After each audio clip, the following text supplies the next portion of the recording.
corner, and I know na most of us will be having online classes. I wanted to make a video on how to look fresh and put together during online class. If you're interested, just keep on watching. Okay, I know that makeup is really not necessary during online class or during class at all. But for me, when I go to school, make sure I put a little something sa akong face. Just like lip tints, tinted sunscreen, powder, stuff like that. I am not saying nga kailangan ka magbutang ng makeup para maka-go sa school or para mag-attend ng class. I'm not saying that at all.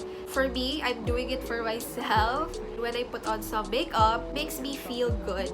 Putting on makeup during online class, mura na siya og way for me to make me feel like it's normal. Kay, again, gaputan kong makeup whenever I go to school. So, it's my way na making things feel normal again. So, let's get started. Tama na akong moisturizer sa akong face and lip balm sa akong lips. Be sure to put moisturizer on your face. Be sure to take care of your lips as well. First step is I will be putting on primer. This is the Mini Belly Poreless Primer.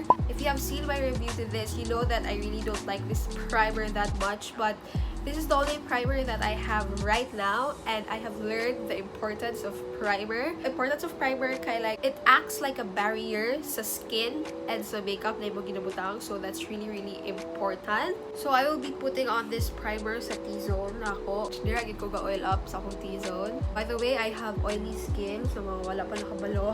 Sa ka-oily sa akong skin, feel ako kay pwede na ako mag-fry diri og itlog, no? Okay, the primer is now done. Priming the face is done. Since we just want to keep this look as fresh and as light as possible, we won't be using any foundation. Instead, we will be using concealers. We want a concealer that match for our skin tone because we won't be using any foundation. Having a concealer that's the same shade as your skin tone, it will act like your foundation. It will cover your blemishes and your under eye circles. So here I have the Fit Me concealer in the shade Sand and Caramel. I will be mixing these two to get the perfect shade of my skin tone. So na-mix nila ko silang duha. We want to cover the under eyes. Okay, para dili ta halata nga wala ta nakasabot sa lesson and nag-study ta all night, no? So we want to cover it well. Murag goodbye, yun ang bilarang nato. I will be taking this damp sponge and I will be blending it.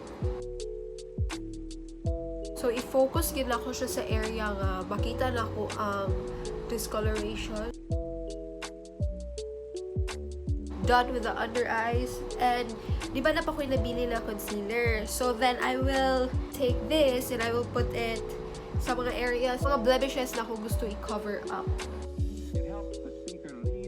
There, na-cover up na ako ang akong mga slight blemishes. I really don't have to like cover it up nga murag full coverage, cover it up, because again, we just want it to be light and fresh, and if you're gonna build up the product, then it will feel more heavy. Okay, done na to sa atong base. This is our base. We will then powder it up. Again, I am very oily and I want my face to be matte as possible. For powder, I will be using the Vice Cosmetics Duo Finish Foundation. I am in the shade Morena. Guys, tanawa guys. Guys, tanawa, wala nila pinil. I really need to buy a new one na, but just have to work with what we have. Another trick that I learned nga, kung magbutang kag powder, don't swipe it. Kaya kung yung mo i-swipe, maapil og swipe ang products na yung i-put before the powder. What you want to do is pat lang sa areas that kung asa din yung gusto i-put ang powder. What I really like about this powder is that number one, it's very mattifying and gila blur out yun nila ang mga pores na ako. Like, hello, pores? Who are you? Invisible. And then, ang yaha po shade range, it caters to mga morenas. Finally, there's a local product, a local brand na ga-cater na for morenas because sa una gyud grabe gid kayo ka-struggle magita og ka-shade nimo like sa Everbelena, Careline. So we are done powdering the face. Next, we are going to put on some blush. We're gonna put on the life back into our face. I will be using this Fit Me blush in the shade Wine. Kani siya nga blush, guys, kay naa siya murag na siya kauban ng glitters. Maga-reflect og light. Kung gusto mo og like makatipid mo na product, you can buy this because it'll act like your blush and your highlighter at the same time. Kani siya nga blush, kay grabe kayo ka pigmented, so a little goes a long way, which makatipid yun ka. So since pigmented kayo ang product, ako na siya i-tap off para dili kayo tamo boom, diba? Another tip that I have learned from professional makeup artists, beauty gurus on YouTube, na blush placement, actually dako kayo nga effect sa imuhang face, like sa end result sa imong face, because kung imo na put here, it will highlight this part sa imong cheeks, so it will make your face look bigger, your cheeks look bigger. But if you put it right here, where you usually highlight is where we contour, above where we contour, if you put it there, it will give you like a slimmer face. So again, because we want this look to be as light as possible, as fresh as possible, we won't go too heavy on the blush. Magput-put ko little blush akong nose for that e-girl vibe. Charot. Kaya para marang ang iyang effect kay marang na-arawan effect. And ang nabili na lang na product sa brush, which is like kamay na lang kayo, ako na rin siya i-put here. Kaya para marang mo connect. Dili po siya drug blush nga look, pero mara na siya og subtle nga, natural nga blush sa imuhang cheeks. Because of this, dili na po kailangan mag-contour. Just make sure to blend it very, very well. Hindi na ko kailangan mag-contour because it's like, it's sculpted my face already. Sculpted? Weird ba na? This step is not necessary. This step is optional. If you wanna go a little bit extra, if you have the time or if you want to do it, you can put on some eyebrows, which I will do. I will be using the Minimally Natural Definer eyebrows. You really want those natural looking brows. This eyebrow pen is really, really good. I will be back with eyebrows. Okay, my brows are filled already, as you can see. So the next step, I will be curling my eyelashes. Curling your lashes makes your eyes look more awake, and that's what we want. We want na kita sa ato ang classmates, no? Matata, we are awake, we are attentive, we are awake, alive, enthusiastic. Tanan no. This is the lash nga curl na, and this is the lash nga wala pa na curls. It's a subtle difference, but it's there. Adds definition sa imong eyes, diba? And if favorite ka ni God, and na kay taas kay lashes at baga kay na lashes, you don't need to put mascara. But since my lashes are basically non-existent, I need to put on some mascara. I will be using the Hyper Curl Maybelline mascara. Light coats lang ako gibutang, no? Nagbutang lang ko like 2 to 3 coats of mascara because I just want it to be light. This is what my eyelashes look like. Kaganina sa blush nga part, kabalo ko nga nanani siya reflective nga murag property. Charot, chem ka girl. Nag-reflect siya nga blush. Kaya na siya murag reflective nga mga glitters. And if you want to be extra, you will use some highlighter. So I will be using this Minimally highlighter.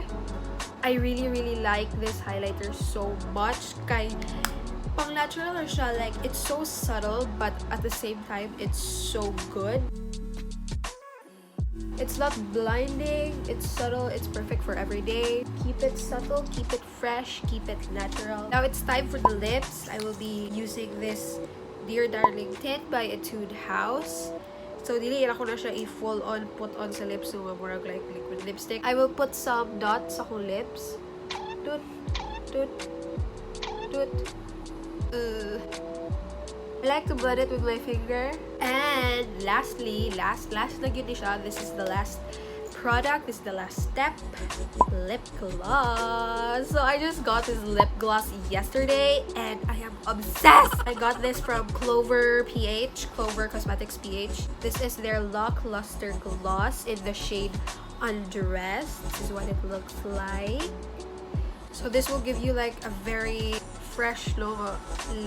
If you want to feel extra lang ha, this is not necessary at all. I know nga some people dili sila ganahan og lip gloss because it's sticky, it's like heavy on the lips. But this lip gloss is not sticky, it's not heavy, it's very lightweight. Look at that! Look at that gloss, look at that shine, it's so pretty.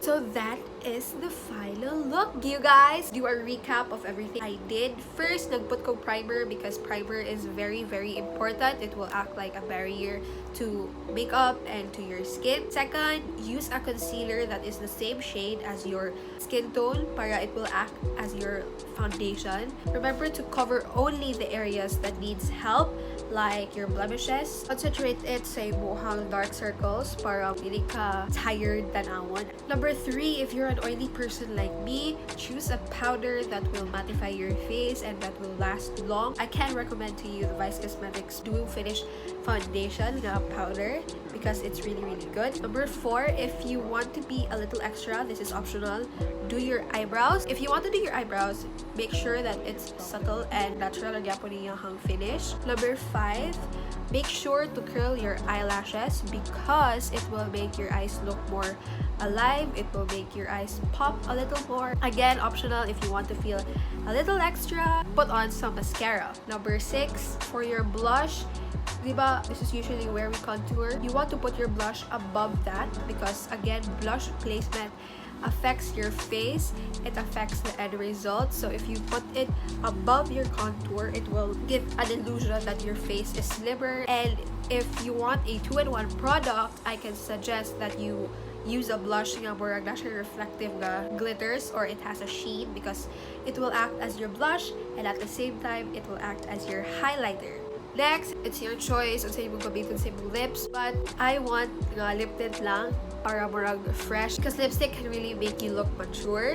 So if you're going to use a lip tint, fresh lang, diba? Next, your highlighter. Again, this step is optional. If you want to be a little extra, you can put highlighter, but don't go too hard on the highlighter. Just make it look subtle, make it look natural. And for the last step, again, this is optional. If you just want to be a little extra, you will put on some lip gloss on top of your lip tint or your lipstick or whatever you'll use because it makes your lips look more plumpier and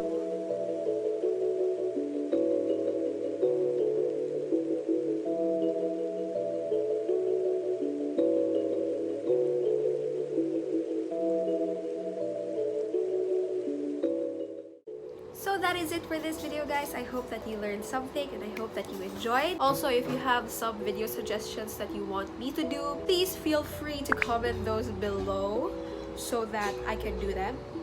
Please give this a thumbs up, subscribe to my channel, and hit that notification bell so that you'll get notified whenever I post a new video. See you soon! Bye!